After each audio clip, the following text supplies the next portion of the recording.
Structural strength आपण पाहिली, त्याचे कॅल्क्युलेशन्स कसे केले जातात, सेक्शन मॉड्युलस कसा काढून मिडशिप सेक्शन कसा तयार केला जातो आणि मग तो टेस्ट कसा केला जातो.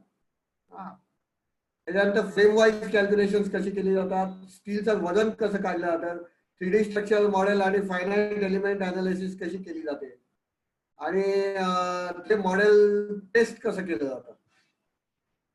आणि कोर्स स्टॅबिलिटी बघितली, straight line stability, directional stability आणि पाथ स्टॅबिलिटी, या तीन. त्याच्यामध्ये आपल्याला स्ट्रेट लाईन स्टॅबिलिटी असायला पाहिजे शिपला, म्हणजे डिस्टर्बन्स जरी आला तरी त्यांनी स्ट्रेट लाईन पाथ सोडता कामा नये. त्याच्यानंतर आता आपण हल सुपरस्ट्रक्चर इंटरॅक्शन याच्यामध्ये असं आहे की सगळ्यात वरचा जो डेक असतो, जो पूल असतो, तो पुढपासून मागपर्यंत जात असतो. त्याच्यावरती काही भागामध्ये एक स्ट्रक्चर उभं करतात की ज्याच्यामध्ये ब्रिज असतो की जिथून मास्टर किंवा बोटीचा कॅप्टन हा बाहेर सगळं व्हिज्युअलाइज करू शकतो, समुद्रावरती काय काय हालचाली चालल्या आहेत, किंवा नॅव्हिगेशनल गायरो कंपास, त्याच्यानंतर मास्ट आणि कम्युनिकेशन इन्स्ट्रुमेंट्स आणि होका यंत्र वगैरे हे सगळं त्या सुपरस्ट्रक्चर मध्येच असतात. आणि काही काही वेळेला सुपरस्ट्रक्चर मध्ये ऑफिसर्सच्या केबिन्स पण असतात, म्हणजे राहण्याच्या जागा. तर हे सुपरस्ट्रक्चर त्याच्यामुळे शिपचं वजन वाढतं. मग काही काही वेळेला जर का शिपचं वजन कमी करायची वेळ आली तर सुपरस्ट्रक्चर हे हलक्या हलक्या वजनाचं घेतलं जातं. मग कुठलं शक्यतोवर घेतात तर नॉर्मली ॲल्युमिनियम सुपरस्ट्रक्चर वापरलं जातं बऱ्याच ठिकाणी, कारण ॲल्युमिनियम हे वजनाने हलकं आहे. आणि त्याच्यामुळे होतं असं की ॲल्युमिनियमच्यामुळे बाकी मग तुम्ही शिपचं लोडिंग, म्हणजे त्याला डिस्प्लेसमेंट जेवढी पाहिजे, मॅक्झिमम डिस्प्लेसमेंट दिलेली असते तेवढ्या येण्यासाठी मग तुम्ही लोडिंग जास्त करू शकता त्याच्यावरती.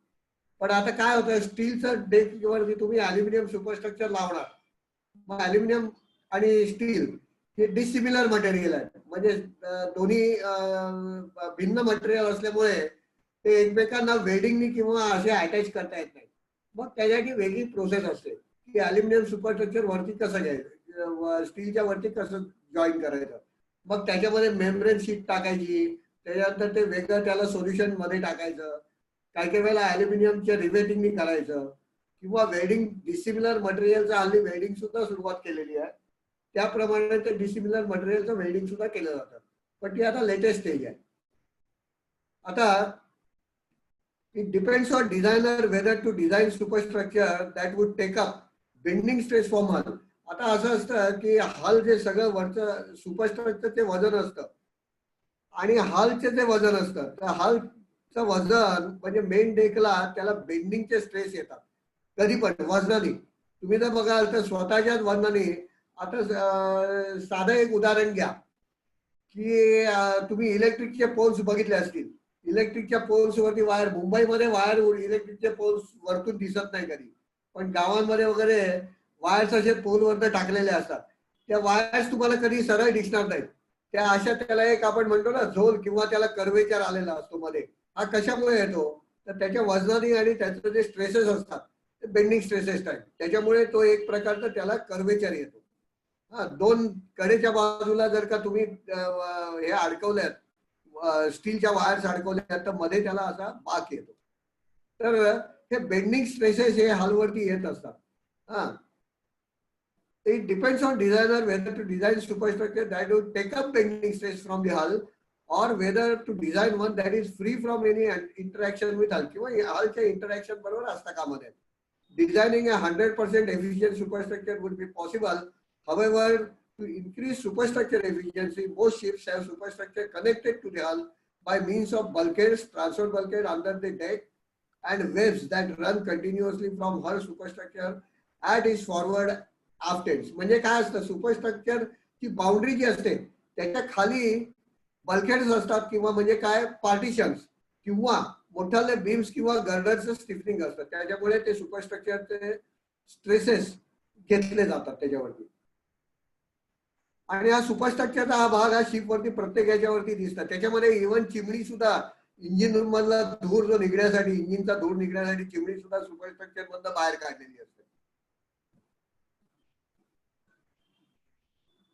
आता शिप डिझाईन मधले आणखीन काही आस्पेक्ट्स आहेत त्याच्यात. कॅल्क्युलेशन ऑफ बेअर हल रेजिस्टन्स, म्हणजे जो सांगायला असतो त्याचा रेझिस्टन्स, हलचा रेझिस्टन्स कुठला येणार तर पाण्याचा. दोन प्रकारचे रेझिस्टन्स आहे. एक स्टील वॉटर रेझिस्टन्स म्हणजे काय की पाणी जर का ते स्टॅग्नेटेड पोझिशनला किंवा संथ असेल तर त्याचा रेझिस्टन्स हा जास्त असतो, त्याचं प्रेशर जास्त असतं हल बॉडीवरती. मग तुम्ही जर का शिप चालवायची असेल तर त्याला जास्त फोर्स द्यायला लागतो चालवायला, किंवा जर लाटा असतील तर लाटा त्या बोटीला थांबवत असतात. म्हणून मग तुम्हाला त्याला जास्त एनर्जी किंवा एफिशियन्सी वाढवण्यासाठी तुम्हाला त्याचे प्रोपल्शन किंवा इंजिनची कपॅसिटी वाढवायला लागते. म्हणून बेड हल रेझिस्टन्स हा कॅल्क्युलेट अशासाठी करतात, important step too in determining the energy efficiency of the hull. म्हणजे हलची एनर्जी तुम्ही कशी वाढवू शकाल याच्यासाठी ते कॅल्क्युलेशन बेड हलचं केलं जातं. त्यानंतर water tight integrity of the हल. दुसरी आता वॉटर टाईट इंटिग्रिटी म्हणजे काय तर वॉटर टाईट इंटिग्रिटी म्हणजे शिप ही संपूर्ण जी बोट आहे, शिप आहे, ती निरनिराळ्या वॉटर टाईट कंपार्टमेंट मध्ये विभागलेली आहे. म्हणजे असं की शिप समजा एका मोठ्या लांबीच्या शिपचे 10 भाग पाडले तर ते 10 वेगवेगळे वॉटर टाईट कंपार्टमेंट्स आहेत असं गृहीत धरा. आता समजा मधल्या एका कुठल्या कंपार्टमेंटला डॅमेज झाला आणि पाणी आत आलं तर ते पाणी तेवढ्याच कंपार्टमेंट पुढे राहील आणि बाकी सगळ्या शिप मध्ये फिरणार नाही याची दक्षता हे वॉटर टाईट बाउंड्रीज घेतल्या जातात. त्याच्यामुळे वॉटर टाईट इंटेग्रिटी म्हणजे संपूर्ण हलची वॉटर टाईट इंटेग्रिटी किंवा तेवढ्या भागाची हलची इंटेग्रिटी ही कशी राहील. Damage is ensured by designer by ensuring the intact आणि डॅमेज स्टॅबिलिटी. म्हणजे इंटॅक्ट स्टॅबिलिटी म्हणजे काय आहे ते हल जसंच्या तसं इंटॅक्ट असेल तर त्याची स्टॅबिलिटी कशी असेल ते आपण ड्रॉइंग डिझायनिंग प्रमाणे काढतो. पण अदरवाईज जर का ते डॅमेज झाली शिप कुठेतरी तर ते सब डिव्हिजन जी डॅमेज होते तिथला मग सेंटर ऑफ ग्रॅव्हिटी कुठे जाईल, बॉयन्सी तिथली कशी असेल किंवा त्याचं मेटा सेंटर कुठे जाईल हे सगळं कॅल्क्युलेशन करून ती शिप बुडणार नाही ना हे डिझायनिंग स्टेजला चेक केलं जातं. म्हणजे एखाद्या ठिकाणी आता तुम्ही टायटॅनिकला डॅमेज झालं, आता त्यावेळेला चेक केलं असेल किंवा नसेल माहित नाही, पण शिप खरी बुडायला नको कारण तेवढ्या पोर्शन मध्ये जर का त्याला डॅमेज झालं असेल तर तेवढाच पोर्शन हा वॉटर टाईट बंद केलेला असल्यामुळे बाकीच्या पोर्शन्स हे तरंगले पाहिजे. पण असं झालं नाही. कारण काय टायटॅनिक बुडाली. पण आपण जेव्हा आता नवीन किंवा मॉडर्न शिप डिझाईन करतो त्यावेळेला ह्या इंटिग्रिटी चेक केल्या जातात आणि प्रत्येक ह्याला डिझायनिंगच्या वेळेला चेक केलं जातं की डॅमेज ला स्टॅबिलिटी राहते का नाही हे त्यावेळेला चेक केलं जातं. त्यानंतर vibration and dynamic response of the ships हल is a factor that determines not only the performance of the ship but also the longevity at the sea. Out of all the different vibrations of the ship, vibration of ship's hull girder is major concern. आता vibration अनेक प्रकारची असतात. बाहेरनं पाण्याच्यामुळे आलेली vibration, हवेमुळे आलेली vibration किंवा आतल्या मशिनरीच्या चालू असल्यामुळे झालेली व्हायब्रेशन, या सगळ्या व्हायब्रेशनचा त्याचा इफेक्ट परफॉर्मन्सवर शिपच्या काय होतो हे सुद्धा डिझाईन स्टेजला चेक केलं जातं.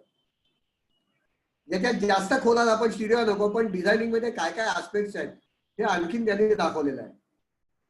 आता डिझायनिंग मध्ये स्टेप्स काल आता मोहनरावात नाही पण काल त्यांनी विचारलं होतं की काय काय बघितलं जातं. तर हे बघितलं जातं की आहोत आम्ही आहात का. तर त्यांनी विचारलं होतं शिप कशी ठरवतात तर ते हे आहेत शिपच्या याच्यामध्ये डिझायनिंग मध्ये स्टेप्स काय काय आहेत.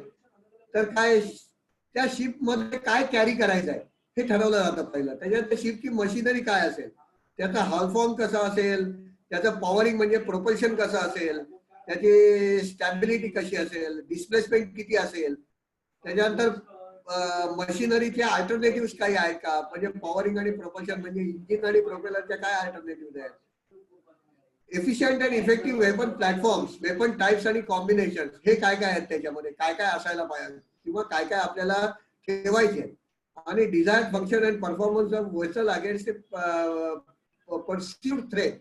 तर तुम्हाला थ्रेट्स काय काय तुम्ही इमॅजिन करता की बाबा याला काय काय थ्रेट्स असू शकतात. त्याच्यानंतर ऑपरेशनल केपेबिलिटी शिपची कशी असेल ते.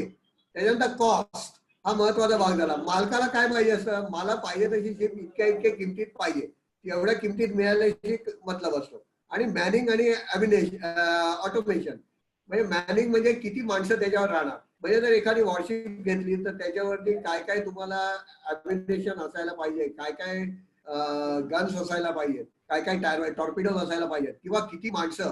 आता एखादी मोठी शिप जर फ्रिगेट घेतली तर ती साधारणतः आता गॅस टर्बाईनवर चालणारी आमची लास्टची गोदावरी टाईप शिप जी आम्ही बांधत होतो त्याची फुल कपॅसिटी जर का त्यांनी वापरली तर त्याच्यावरती 340 माणसं असतील असं ऑलरेडी आम्हाला सांगितलेलं होतं.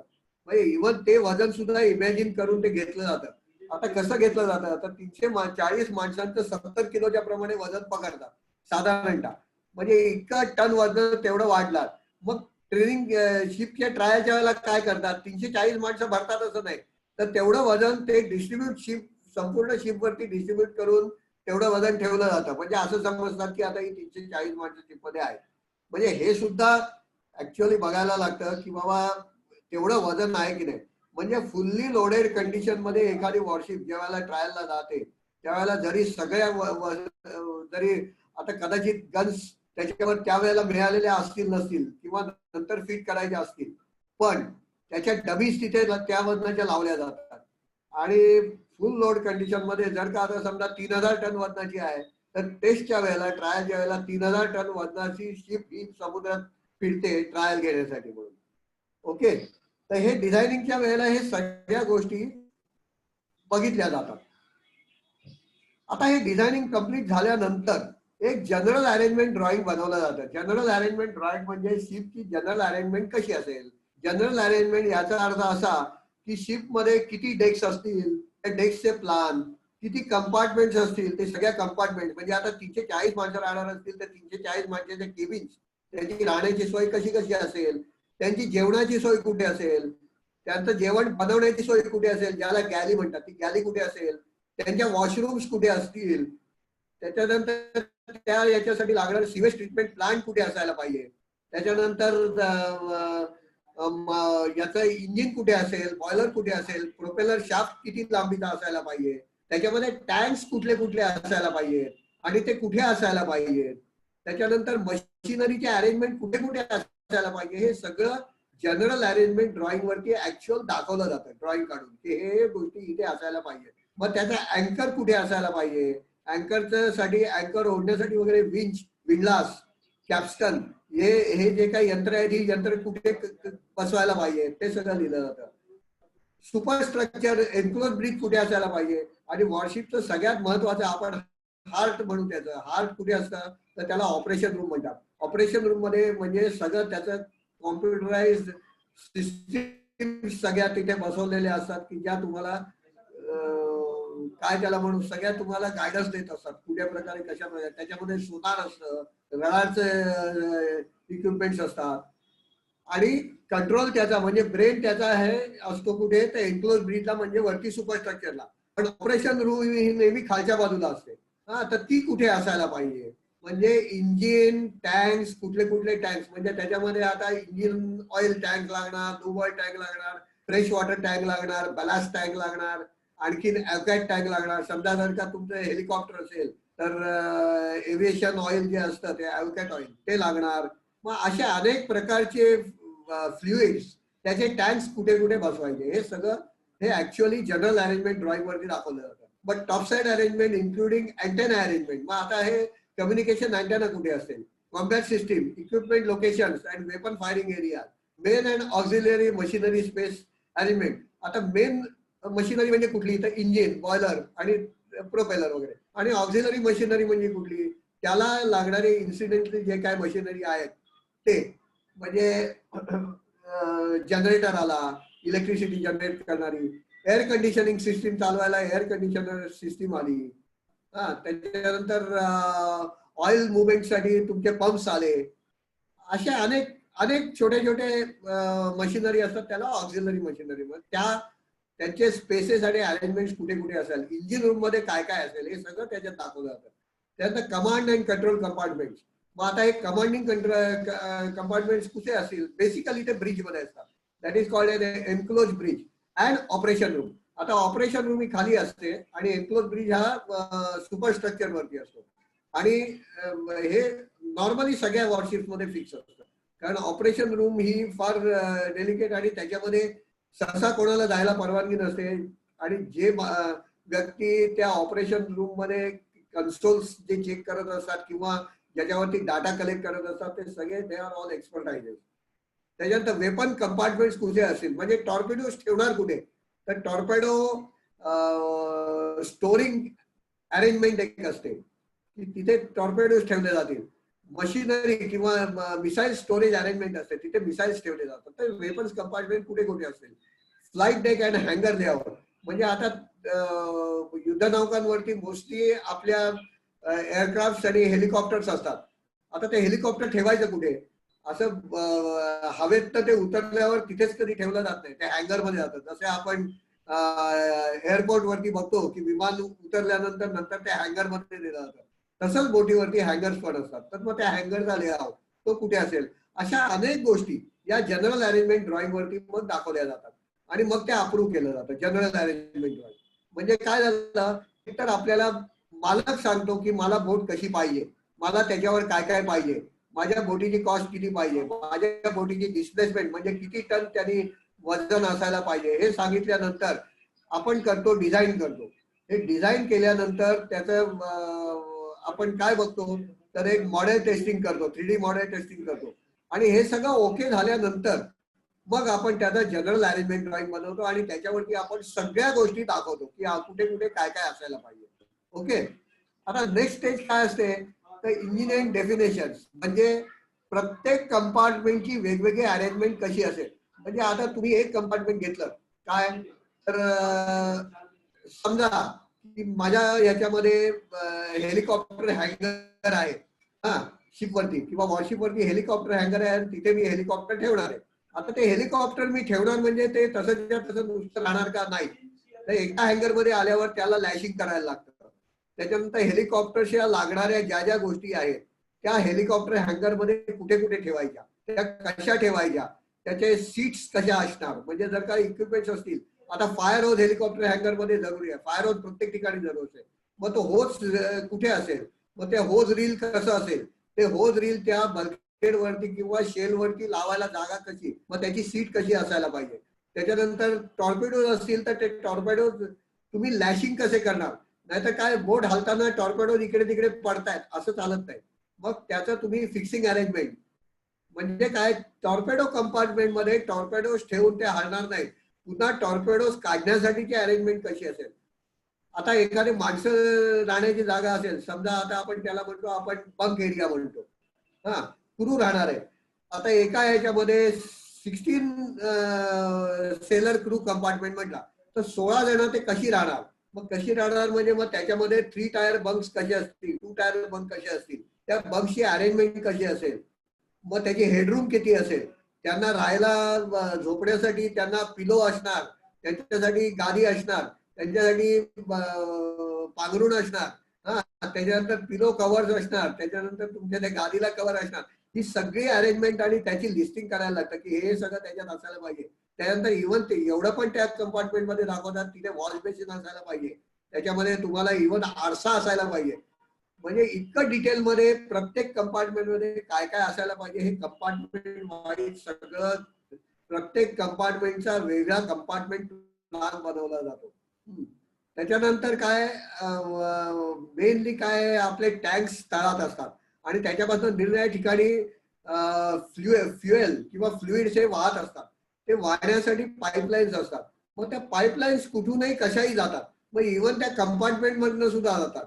मग त्या कंपार्टमेंट मधनं त्या पाईपलाईन कुठून जाणार आणि मग ते ऑब्स्ट्रक्ट कुठल्या कुठल्या तुमच्या बंक्सना वगैरे करतात किंवा काय होत असेल तर बंक्स चालवायला लागतात का किंवा पाईपलाईन चालवायला लागतात का. It is a complex job की प्रत्येक कंपार्टमेंटचं बनवताना कुठला भाग हलवायला लागेल, कुठला भाग तसाच ठेवायला लागेल हे त्या वेळेला ते ठरवायला लागतं.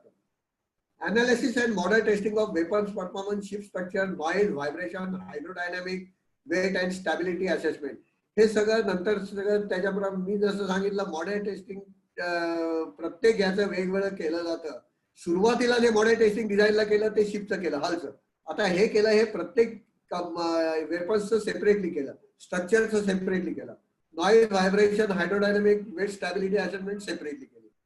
A new warship must undergo many tests and trials before acceptance into service. This is to measure the performance of the warship with respect to the requirements. The range of trials covers the operations of individual equipments through the operation of the system of which the equipments are a part and ultimately operations of the entire warship. म्हणजे थोडक्यात काय आहे, आता एक साधं उदाहरण घ्या की रडर म्हणजे सुकाणू. आता रडर ट्रायल तुम्ही जर म्हटली तर त्या रडरची ट्रायल म्हणजे ती रडर बरोबर फिरताय की नाही इथपासला, आणि त्याचा संपूर्ण इफेक्ट हा शिप ट्रायल मध्ये शिप वळवण्याचा त्याचा किती, समजा आपण म्हणूया की 35 डिग्री टर्नचं रडर ट्रायल घ्यायची आहे, तर 35 डिग्री टर्नचं त्याला कमांड दिल्यानंतर रडर ती शिप 35 डिग्री पर्यंत वळवतोय की नाही इथपर्यंत ती ट्रायल घेतली जाते. म्हणजे पूर्ण ultimately operation of entire ship वरती त्याचा काय इफेक्ट होतो. आता फायर फायटिंग सिस्टीमचे ट्रायल घ्यायची झाली तर एखाद्या कंपार्टमेंट मध्ये आग लागली तर त्याचा अलार्म सगळ्या शिपभर वाजतोय की नाही, किंवा त्या कंपार्टमेंट मध्ये फायर फायटिंग अरेंजमेंट आहे की नाही, आणि जर नसेल तर नियर बाय एरियातनं त्याला फायर फायटिंग ची सोय कशी आहे हे सगळं दाखवलं जातं, आणि त्याप्रमाणे ते होत आहे की नाही हे प्रत्यक्ष ट्रायलने बघितलं जातं. अशा अनेक ट्रायल्स आहेत. इंजिन ट्रायल म्हटल्यानंतर इंजिन काही काही वेळेला आम्ही आता ज्या वेळेला ट्रायल घेतलेली आहे तर इंजिन ट्रायल, फुल स्पीड इंजिन ट्रायल हे ज्या वेळेला घेतली जाते त्यावेळेला ते इंजिन कंटिन्युअसली 12 तास रन केलं, त्याला 12 आवर्स फुल स्पीड इंजिन ट्रायल म्हणतात. तर 12 तास इंजिन कंटिन्युअस चालवायचं आणि फुल स्पीडला वॉरशिप ही रन करायची समुद्रामध्ये. आता नॉर्मली आम्ही काय करायचो, जेव्हा 12 आवर्स फुल स्पीड ट्रायल असेल त्यावेळेला 6 तास ती सरळ जाते आणि मग टर्न घेऊन पुन्हा 6 तास मागे येते. तर त्यावेळेला ते इंजिनचे सगळे पॅरामीटर्स म्हणजे त्याचं किती कन्झम्पशन ऑफ इंजिन ऑइल आहे, त्याच्यानंतर त्याचा स्पीड मेंटेन होतोय की नाही ते स्पीडोमीटर बघितला जातो, किंवा आणखी जे काय त्याचे मीटर रिडिंग घ्यायचे असेल ते इंजिन रूम मध्ये माणसं ते प्रत्येक अर्ध्या तासाला रिडिंग घेत असतात, आणि त्याचं मग अनालिसिस केलं जातं की how it is working, engine is working, आणि मग त्याच्याप्रमाणे त्याचा प्रोपेलर सुद्धा तेवढा चालतोय की नाही, म्हणजे तो प्रोपल्शन देतोय की नाही हे सुद्धा बघितलं जातं. तर अशा अनेक ट्रायल्स आहेत की ज्या सगळं झाल्यानंतर ट्रायल घेतल्या जातात. एक ट्रायल मात्र अशी आहे याच्यामध्ये की जी बेअर हल म्हणजे लॉन्चिंग झाल्यानंतर शिप जेव्हा ड्रायडॉक मध्ये कामाला आणली जाते त्यावेळेला त्या ड्रायडॉक मध्ये पाणी सोडून ते संत पाणी त्या शिप मध्ये मग एक इन्क्लायनिंग एक्सपेरिमेंट केला जातो. इन्क्लायनिंग एक्सपेरिमेंटची ट्रायल ती अशी असते की तुमचा मेटा सेंटर कुठे आहे. शिपचा एक मेटा सेंटर हा सेंटर ऑफ ग्रॅव्हिटीच्या वरती असतो. हा मेटा सेंटर हा शिपच्या कॅल्क्युलेशन मध्ये फार महत्वाचा असतो. म्हणजे तुमचं शिपचं हिलिंग म्हणजे डावीकडे किंवा उजवीकडे तुमची शिप अशी वळते किंवा कलंटे, तर किती कलंडली पाहिजे आणि त्याचं सगळं ते, आणि त्याच्यामुळे मेटा सेंटर किती हलतो आणि तो विदिन परमिसिबल लिमिट्स आहे की नाही, तो शिपच्या बाहेर जर जात नाही हे बघितलं जातं. हे सुरुवातीला ही एक ट्रायल डॉक मध्ये घेतली जाते आणि त्याच्यामध्ये चेक केलं जातं. ही साधारणतः 3 ते 4 वेळेला ठराविक वजन एका बाजूला बोटीच्या एका बाजूला, मग वजन दुसऱ्या बाजूला, आणि मग दोन्ही बाजूला असं करून पुन्हा तो सेंटर ऑफ ग्रॅव्हिटी आणि मेटा सेंटर त्याचा बरोबर शिपच्या मध्यात आहे की नाही हे तपासलं जातं. आणि बाकीच्या ज्या ट्रायल्स आहेत ते सगळं शिपच्या फिटिंग झाल्यानंतर त्या ट्रायल्स केल्या जातात. तर ह्या ट्रायल्स झाल्या. आता हा जनरल अरेंजमेंट ड्रॉइंगचं मी तुम्हाला मगाशी सांगितलं, ही काल पण दाखवली होती. आता बघा याच्यावरनं तुम्हाला कळेल हा दिसतोय का, ह्याच्यापेक्षा मोठा करता येणार नाहीये मला, हा एवढाच दिसेल. हो दिसतोय. आता बघा ह्याच्यावर गन्स दाखवले आहेत. आता हे उभ्या ज्या लाईनी दिसत आहेत ना, या सगळ्या उभ्या लाईनी म्हणजे हे सगळे बल्कहेड्स आहेत, आणि बल्कहेड म्हणजे काय तर पार्टिशन, आणि या छोट्या छोट्या लाईनी म्हणजे हे कंपार्टमेंट्स आहेत. हे कशी कंपार्टमेंट्स मध्ये मध्ये टाकलेली आहेत ते. आता इथे इंजिन दाखवलंय, हे इंजिन रूम, हे डिझेल इंजिन रूम हे इंजिन रूम मध्ये दाखवलंय, आणि त्याला हा शाफ्ट, हा प्रोपेलर शाफ्ट, हा प्रोपेलर शाफ्ट आणि हा प्रोपेलर, आणि त्याच्या मागे रडर. म्हणजे प्रोपेलरनी पाणी कापून त्याला फॉरवर्ड थ्रस्ट द्यायचा बोटीला आणि रडरनी डायरेक्शन द्यायची. तर हे नेहमी शाफ्ट आणि हे इंजिन रूम नेहमी मागच्या बाजूला असते. त्याचं कारण काय, तर त्याला शाफ्ट लांब नको आणि त्याच्यावरती जास्त लोड यायला नको म्हणून छोटा शाफ्ट आणि तो प्रोपेलरला अटॅच केलाय. आता इंजिनची समजा त्याचं नॉर्मली इंजिनचं स्पीड हा साधारणतः 1200 रिव्होल्युशन पर मिनिट असेल, तर प्रोपेलर एवढ्या स्पीडने आपण धावू शकत नाही त्याला. मग त्याला काय करतात, तर त्याला एक वेगळी अरेंजमेंट असते. तर इथे त्याला एक हे देतात की त्याला काय म्हणतात, त्याला एक गिअर असतो. रिडक्शन गिअर बॉक्स असतो. Reduction gear box. तर रिडक्शन गिअर बॉक्सनी त्याला रिडक्शन देतात आणि तो साधारणतः 80 ते 100 रिव्होल्युशन पर मिनिट एवढ्यापर्यंत खाली आणला जातो. हे इंजिनचा तुम्ही स्पीड कमी करू शकत नाही. मग काय करतो, रिडक्शन गिअरनी याला प्रोपेलरला तुम्ही कंट्रोल करता. ओके. आता हे इथे हेलिकॉप्टर दाखवलंय. हा, आणि हा हँगर झाला हेलिकॉप्टरचा. इकडे हेलिकॉप्टर उतरलं की इकडनं ते सरळ आणून हँगर मध्ये ठेवतात आणि मग त्याचं लॅशिंग अरेंजमेंट वगैरे सगळं असतं. ही चिमणी झाली. आता हे बघा, हे इंजिन रूम आहे, त्याच्यावरनं ती चिमणी काढलेली आहे आणि हा सगळा धूर बाहेर जातो. आता हा मास्ट झाला. इथे तुम्हाला मास्टच्या वरती कम्युनिकेशनची अरेंजमेंट दिसते. इथे सुद्धा एक रडार दिसत आहे. हा, हे इथे इथे कुठेतरी हे बघा, इथे त्यांनी आता ऑपरेशन रूम दाखवली. इथे ही त्यांनी सुपरस्ट्रक्चर मध्ये दाखवली. पण आमच्याकडे जे शिप स्वामी ज्या बांधल्या त्याची ऑपरेशन रूम इथे दुसऱ्या डेकला किंवा तिसऱ्या डेकला असायची, या फॉरवर्ड एरिया म्हणजे. आणि हा झाला एन्क्लोज ब्रिज. एन्क्लोज ब्रिज म्हणजे इकडनं तो नजर ठेवणार. म्हणजे सगळे होका यंत्र म्हणा, गायरो कंपास म्हणा किंवा इतर त्याचं बोट फिरवण्यासाठी चाकं वगैरे असतात ती म्हणा, हे सगळं इथे असतं. आणि इथे ते मास्टर आणि हे लोक बसलेले असतात आणि इकडनं ते कंट्रोल करतात. आता हे त्याचा बो झाला. बो म्हणजे काय, हा पुढचा भाग हा असा निमुलटा असतो. आणि हा भाग झाला ना, हे आता इथे त्यांनी काय केलंय, सोनार माउंट केलंय. सोनार म्हणजे पाणबुडीला साधारणतः किंवा दुसरं जर का पाण्याच्या आतमध्ये काही ऑब्स्टेकल्स असतील किंवा काही प्रॉब्लेमॅटिक गोष्टी असतील आणि बुडीला डॅमेज होऊ नये म्हणून सोनार वापरलं जातं. मोस्टली युद्धामध्ये पाणबुडी डिटेक्ट करायला. सोनार म्हणजे काय असतं, तर ते आतमध्ये वेव्ह सोडतात आणि त्या ऑब्स्ट्रक्शन वरती आपटल्यानंतर त्या पुन्हा वरती येतात आणि डिटेक्ट करतात की ऑब्स्ट्रक्शन किती डीप आहे, किती अंतरावरती आहे, काय हे सोनार त्याच्यामुळे तिथे असतं. इथे आणि बल्बस बो असतो. हा, आता काही शिप मध्ये असं हे वाढवलेला बो असतो. याचं काय, त्याचा इफेक्ट काय आहे बल्बस बोचा तो मी तुम्हाला सांगेन. तर ही साधारणतः अशी जनरल अरेंजमेंट असते. हा, ही जनरल अरेंजमेंट ड्रॉइंग हे आपण काढल्यानंतर मग त्याप्रमाणे सगळं ते ही सगळे आर्म्स अम्युनिशन कुठे कुठे फिट केलेले आहेत, गन्स वगैरे हे सगळं त्याच्यावर दाखवलेलं आहे. ओके. आता ही कार्गो शिप बघा किंवा बल्क कॅरियर किंवा कार्गो शिप म्हणा. हा, हे साधारणतः या चौकोनी असतात ना बल्क कॅरियर्स, कारण त्यांना काय, त्यांना स्पीडचा संबंध नसतो. आता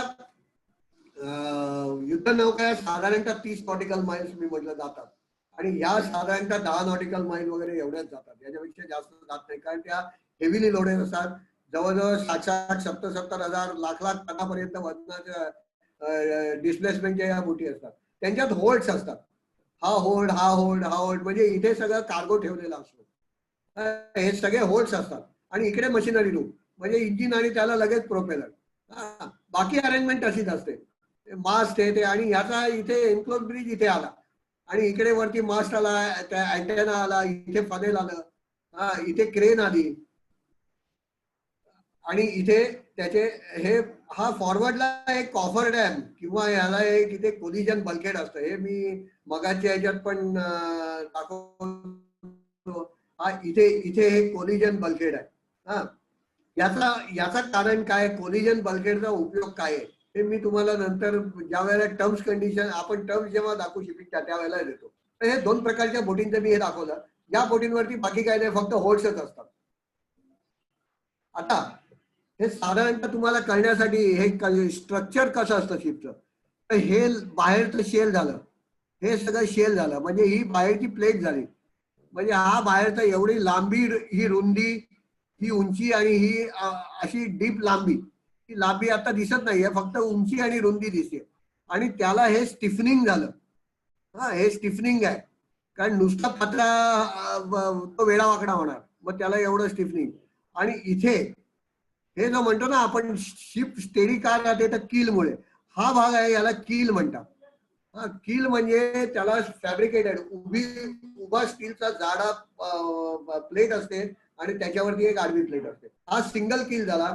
तो कील पुढपासून कोलिजन बल्केट पासून मागच्या स्टर्न पोस्ट पर्यंत जात असतो. म्हणजे काय, तो संपूर्ण शिपच्या लांबीपर्यंत जातो आणि त्यामुळे शिपला एक स्टेडीनेस देतो. म्हणजे खाली साधारणतः तुम्ही बघाल मच्छीमारी बोटींना कील जास्त नसतो, त्या अशा हेलकावे खात असतात.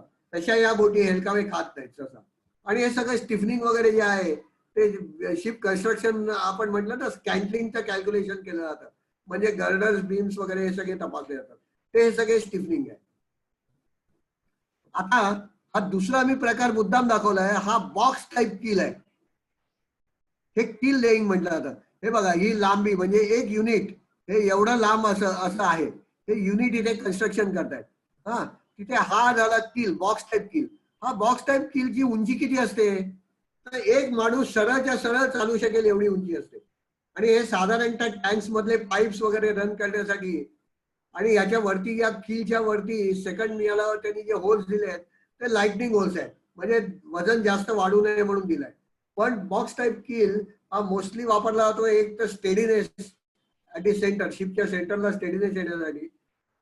आणि ही अशी ही फ्रेम असते. हे म्हणजे शेल प्लेटला ही खालचे दिसते नुसतं थिकनेस हा शेल प्लेट आहे. ही शेल प्लेट आहे. या शेल प्लेटला एवढा जाड स्टिफनिंग दिलेला आहे. हे युनिट जर का पहिलं असेल तर हे इंजिन रूमचं, इथे इंजिन वगैरे ठेवली जातात म्हणून एक जास्त स्ट्रेंथ, त्याला फ्रेमची स्ट्रेंथ जास्त असते. आणि हे बॉक्स वगैरे केलेले आहेत म्हणजे इथे काहीतरी मशिनरी वगैरे इथं ठेवायचे म्हणून. आणि हे बॉक्स टाईप कील, हे अशा प्रकारे हे कील बनवले जातात. आणि बोटीचं कन्स्ट्रक्शन असं आहे यार्डमध्ये असं 1 by 1 युनिट बनवून नंतर हे युनिट उचलले जातात. उचलून बाहेर स्लिपवेवर आणले जातात. कारण का, तर त्याचं लॉन्चिंग करायचं असतं म्हणून. इथे ठेवून कन्स्ट्रक्ट केल्यानंतर लॉन्चिंग होऊ शकत नाही. यार्डमध्ये त्याचं फक्त कन्स्ट्रक्शन होतं आणि त्याच्यानंतर मग त्याचं एक युनिट पूर्ण कन्स्ट्रक्शन झाल्यानंतर त्याला उचलायचं आणि स्लिपवेवर नेऊन ठेवायचा आहे त्या पोझिशन मध्ये.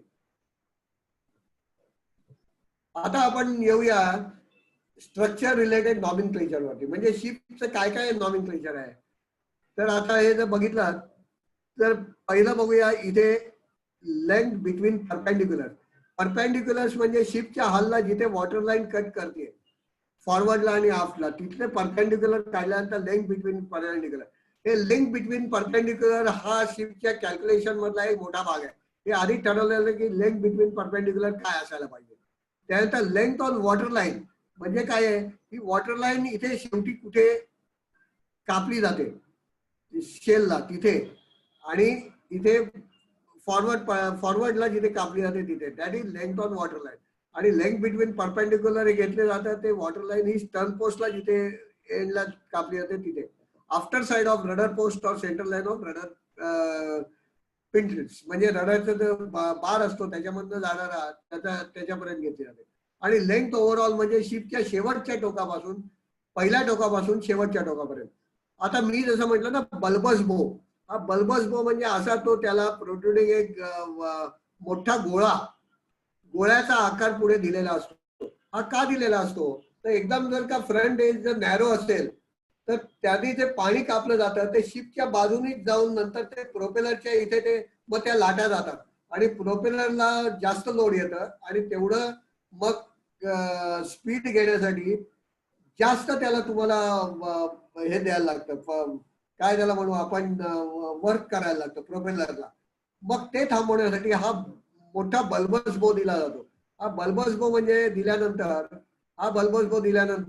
ते पाणी असं दूर कापलं जातं आणि बल्बस बो मुळे पाण्याचा आपण त्याला म्हणतो काय सेंट्रलाइज त्याचा जो रेजिस्टन्स असतो तो नाहीसा होतो.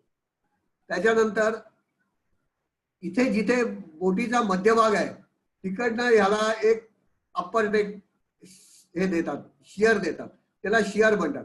तर हा एवढा शिअर त्याला दिलेला आहे. हे देण्यामागचं कारण असतं. आणि हे आफ्टर शिअर म्हणजे मागे सुद्धा एवढा शिअर दिला जातो. हा हे बोटीच्या डिझायनिंग मध्ये हे जरुरी आहे, दोन्ही बाजूला शिअर देणं. असाच शिअर नाही म्हणताय ना, त्याला विड्थ वाईज त्याला एक स्लोप थोडासा दिला जातो. त्याच्यानंतर हा फॉरवर्ड परपेंडिक्युलर झाला, आफ्टर परपेंडिक्युलर झाला, दिस इज लेंथ बिटवीन. हे अमिड शिप. अमिड शिप म्हणजे शिपचा मिडशिप सेक्शन आपण जो काढला ना किंवा मधला भाग, त्याला अमिड शिप म्हणतात. त्यानंतर ही समर लोड लाईन. समर लोड वॉटर लाईन म्हणजे काय आहे, तर सगळं शिप डिस्प्लेसमेंट आपण समजा 3000 टनाची धरली तर 3000 टन आपण सगळ्या शिपच्या वजनासकट आणि आतल्या मटेरियलच्या वजनासकट 3000 टन केल्यानंतर जेवढी शिप बुडेल, so that is summer load water. जिथे पाणी असेल ते समर लोड वॉटर लाईन. तर हे असे हे नॉमेनक्लेचर आहे. हे डिझायनिंग मध्ये आणि किंवा शिपच्या पुढच्या सगळ्या कॅल्क्युलेशन साठी फार उपयोगी असतात. आता हे तेच दाखवत आहे. लेंथ ओव्हरऑल, LOA म्हणजे length overall, length between perpendicular, length water line length. त्याच्यानंतर ही डेप्थ म्हणजे तुमच्या शिपचे मेन डेक धरला होता. याच्यात सुपरस्ट्रक्चर धरलं जात नाही. मेन डेकच्या मध्यापर्यंत काय आहे, खालच्या तळापासून म्हणजे कीलच्या खालपासून ही डेप्थ याच्या शिअर एंड पर्यंत किती आहे ती बघितली जाते, त्याला डेप्थ म्हणतात. आणि हा बीम म्हणजे त्याची रुंदी किती आहे. आणि पाणी जिथे असतं म्हणजे समर लोड लाईन तेवढा तो ड्राफ्ट झाला. ड्राफ्ट म्हणजे डिस्प्लेसमेंट. पाणी किती वजनाचं पाणी बाहेर ढकलतात. आणि त्याच्या वरचा जो भाग तरंगतो त्याला म्हणतात फ्री बोर्ड. हे शिपचे टर्म्स आहेत, निरनिराळे शिपचे टर्म्स आहेत आणि त्याची वेगवेगळी डायमेन्शन्स आहेत. आता शिप जर वरतून बघितली तर आता ते मगाचं अमिड शिप इथे आलं. आता पोर्ट आणि स्टारबोर्ड हा भाग काय आहे, ही पोर्ट साइड आणि स्टारबोर्ड साइड. आता पोर्ट साइड आणि स्टारबोर्ड साइड म्हणजे काय, तर जी डावी बाजू तुम्ही बोट जी चालते पुढच्या बाजूला तिकडे तोंड करून उभे राहिल्यानंतर डावी जी बाजू असते त्याला पोर्ट साइड म्हणतात आणि उजव्या बाजूला स्टारबोर्ड साइड म्हणतात. हा, त्याच्यानंतर बोट चालते तो भाग पुढचा भाग झाला आणि दुसरा भाग झाला मागचा झाला. आणि स्टर्न म्हणजे जिथे तुमचं रडर असतं आणि स्टिअरिंग प्रोपल्शन असतं त्याला स्टर्न म्हणतात आणि पुढच्या भागाला बो म्हणतात. हा, तर हे याचे मेन भाग असतात. Port side, starboard side, stern आणि बो आणि अमिड शिप्स. आता हे शिपिंग टर्म्सची थोडक्यात माहिती दिली आहे. विजयादा विचारू का एक प्रश्न? विचार. मला वाटतं आपण थांबूया ना, 8:15 होऊन गेले. हा, काय अजून पुढे 5 मिनिटं. तू पोर्ट साइड म्हणालास. पोर्ट साइड, हो, तर ती पोर्ट साइड म्हणजे बंदराला लागते त्याच बाजूने लागतं बोट. नॉर्मली असंच असायचं की पूर्वी बंदराला तो भाग लागायचा म्हणून त्याला पोर्ट साइड म्हणायचे. आणि दुसरं स्टारबोर्ड साइड जे आहे ना ते काय माहितीये का, पूर्वी ज्या वेळेला हाताने वलवायच्या बोटी होत्या ना, वलई ते सगळे राईट हँड असायचे. त्याच्यामुळे राईट हँडनी ते उजव्या बाजूला ते वलवायचे. हा, तर ते स्टिअर बोर्ड बनायचे. त्याला ते स्टिअरिंग तिकडनं व्हायचं म्हणून त्याला स्टिअर बोर्ड म्हणताना ते स्टार बोर्ड झालं. अच्छा, अपभ्रंश झालेला आहे त्याचा. Stir board. तू मगाशी एक बोटीचं चित्र दाखवलंस. तू म्हणालास की पुढच्या बाजूला जरा ह्याच्या आधीच की थोडाच हे फॉरवर्ड शेअर म्हणजे अप्पर डेक साइड अशी थोडी उंच आहे म्हणजे स्लोप आहे आणि मागच्या बाजूला एवढा स्लोप नाही आहे. नाही त्याची जरूर असते. कारण काय असतं माहितीये का, शिप पुढच्या बाजूने चालत असते आणि त्याला पिचिंग, शिप ही नेहमी हाय पिचिंग आणि रोलिंग हे दोन शिपचे प्रकार असतात. आता शिप ज्या वेळेला पुढे जाते ना त्यावेळेला ती पाणी कापत जाते. मग पाणी कापताना त्याच्या रेजिस्टन्सने आणि त्याचा तो मध्ये पाणी कापताना व्हॉइड होतं त्याने बोट खाली जोरात दाबली जाते. अच्छा, हा, तर त्याला म्हणतात पिचिंग. आणि मग पुन्हा ती वरती येते. ती अशी बोट अशी सरळ जात नाही, ती हेलकावे कधी पुढे अशी दाबत जाणार खाली. तसं मागचं नसतं, मागचं थोडंसं दाबलं जातं. आणि मोस्टली काय असतं, याला इथे एक बुलवर्क म्हणून असतं. म्हणजे दोन्ही बाजूला, आता पुढचा जर डायग्राम बघितला हा डायग्राम, तर इथे असे तिरके त्याला हे लावलेले असतात. म्हणजे इकडनं पाणी आलं ना की इकडनं बाजूने निघून जातं आणि इकडे म्हणजे त्या होल मधनं पाणी बाहेर पडतं. कारण असं होतं काही वेळेला इतकी ती खाली जाते की इथनं असं पाणी बोवन्न वरती पण येतं. मग इथे ते असं त्याला स्टॉपर असतो एक एवढा, त्या स्टॉपर मध्ये तिथे पाणी अडतं आणि बाजूने निघून जातो. अच्छा, ओके, येस. आता हे शिपिंग टर्म्स आहेत, भरपूर टर्म्स आहेत.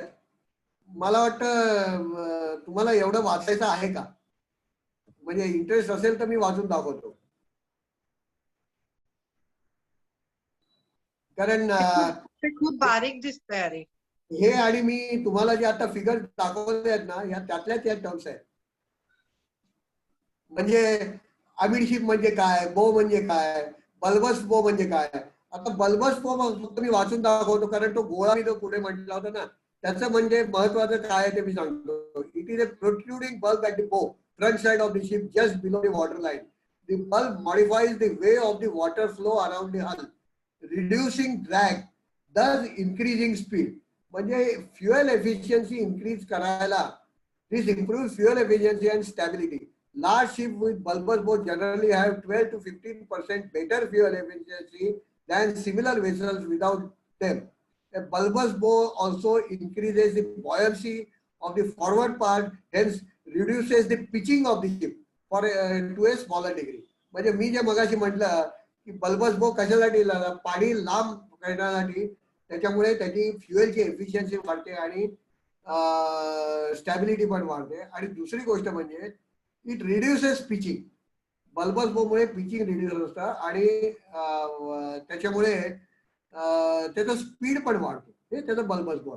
बाकी ज्या वेळेला आता हे मी हे टँक्सचे हे दाखवलेलं आहे. हे टँक्स साधारणतः होल्स आणि टँक्स, हे खालच्या बाजूला टँक्स, वेगवेगळ्या टाईपचे टँक्स असतात. हे टँक्स दाखवलेले आहेत. हा, हे कोलिजन बल्कहेड मी तुम्हाला सांगितलं होतं. कोलिजन बल्कहेड म्हणजे काय आहे? अथवर्डशिप बल्कहेड. अथवर्डशिप म्हणजे बोटीचा एक साधारणतः 7% पुढचा भाग, याला अथवर्डशिप म्हणतात. त्या अथवर्डशिपच्या याला एक बल्कहेड लावलेलं असतं. ते खूप स्ट्रॉंग असतं. An athwarship bulkhead positioned at the forepart of the vessel, as the name suggests, it means to sustain the rest of the ship's length following an impact, such as when in a collision. The bulkhead is stiffened and considered watertight. ते watertight असतं आणि पुढच्या भागाला जर का बोटीवरती जर का त्याचा इम्पॅक्ट आला आणि डॅमेज झालं तर ते अथवर्डशिप जे बल्कहेड किंवा कोलिजन जे बल्कहेड असतं, तो इम्पॅक्ट ते सहन करू शकतं आणि त्याच्यामुळे मागची सगळी शिप वाचते. असं त्याचं ते कोलिजन बल्कहेडचं काम आहे. आता हे साधारणतः एक कट केलेला भाग दाखवलाय. याच्यामध्ये तुम्ही फ्रेम्स, अशा मी म्हटलं ना काल परवा म्हटलं होतं 1300 आणि 1500 mm वरती आम्ही फ्रेम पेजिंग करायचो. या सगळ्या फ्रेम्स झाल्या. हा, हे बल्कहेड झालं. बल्कहेड म्हणजे रुंदीच्या बाजूनी मध्ये त्याला पार्टिशन, जसं कोलिजन बल्कहेड आता मी म्हटलं पुढच्या बाजूला लावलं. हे सगळे डेकचे बीम्स, म्हणजे या बल्कहेडच्या खाली किंवा या डेक प्लेटिंगच्या खाली त्याला स्ट्रेंथ आणण्यासाठी आपल्याकडे जसे बिल्डिंग मध्ये किंवा घरामध्ये बीम्स आणि कॉलम्स असतात, तसंच ते हा पिलर आला, त्याला स्टॅन्शन म्हणतात. आणि हे सगळे स्टिफनर्स, हे सगळे तुमचे घराचं जसं तुमचं स्टिफनिंग असतं तसं या बोटीचं स्टिफनिंग आहे. या आउटर प्लेटिंगला सगळ्या बाजूनी स्टिफनिंग कसं दिलेलं आहे ते हे झालं. आणि स्टिफनिंग साठी काय काय वापरलं जातं ते हे बघा. हे स्टील सेक्शन्स आहेत. हा झाला बीम सेक्शन, हा आय बीम म्हणतात याला. हा याला म्हणतात चॅनल, याला म्हणतात टी सेक्शन, याला म्हणतात हॉलो राऊंड स्टील बार. हा इक्वल अँगल, हा अनइक्वल अँगल, हा बल्ब अँगल, त्याच्यानंतर हा सॉलिड स्क्वेअर बार, हा सॉलिड राऊंड बार आणि हे प्लेट म्हणजे विड्थ आणि इंटर. हे इतके वेगवेगळे सेक्शन्स आहेत. याच्यामधनं हे सगळे स्टिफनिंग केलं जातं. मला वाटतं आपण इथे थांबूया, कारण आता हे विजयदा एक प्रश्न आहे.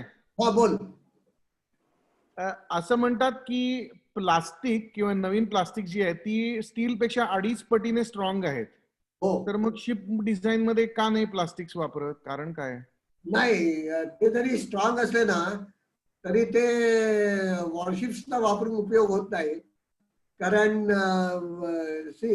त्याची स्ट्रेंथ ही कशी असते की तुम्ही स्टील जो तुमच्या अम्युनेशनला जो रेजिस्ट करू शकतो ना, ते फायबर बोट्स करू शकत नाही रेजिस्ट.